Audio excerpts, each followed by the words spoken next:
આઝાદ ભારતના ઇતિહાસમાં પ્રથમ એવી ઘટના બની છે કે ગોધરા પશ્ચિમમાં સંપૂર્ણ મુસ્લિમ બાહુલ્ય ઇલાકો, જેમાં એક પણ હિન્દુ મત ના હોવા છતાં વોર્ડ નંબર 7માંથી પ્રત્યાશી અને ઉમેદવાર બનેલા અપેક્ષાબેન નૈનેશકુમાર સોની કે જેઓ અને એમના સિવાય બીજા અન્ય મુસ્લિમ મહિલાઓ ઉમેદવાર હોવા છતાં અપેક્ષાબેન નૈનેશકુમાર સોનીને જંગી બહુમતીથી જીતાડી અને એક ઇતિહાસ કર્યો છે. હવે ગોધરા ભૂતકાળમાં એક અતિ સંવેદનશીલ શહેર ગણાતું હતું. હવે ટ્રેન્ડ બદલી અને લોકો હવે બધું ભૂલાવી અને વિકાસ ઝંખી રહ્યું છે.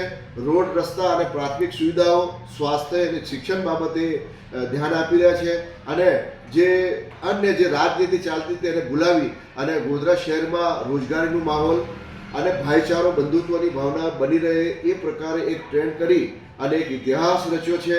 અને એક પણ હિન્દુ મત ન હોવા છતાં તમામ મતદારો મુસ્લિમોએ અપેક્ષાબેન નૈનેશકુમાર સોનીને જંગી બહુમતથી જીતાડી અને ઇતિહાસ રચવાનો પ્રયત્ન કર્યો છે.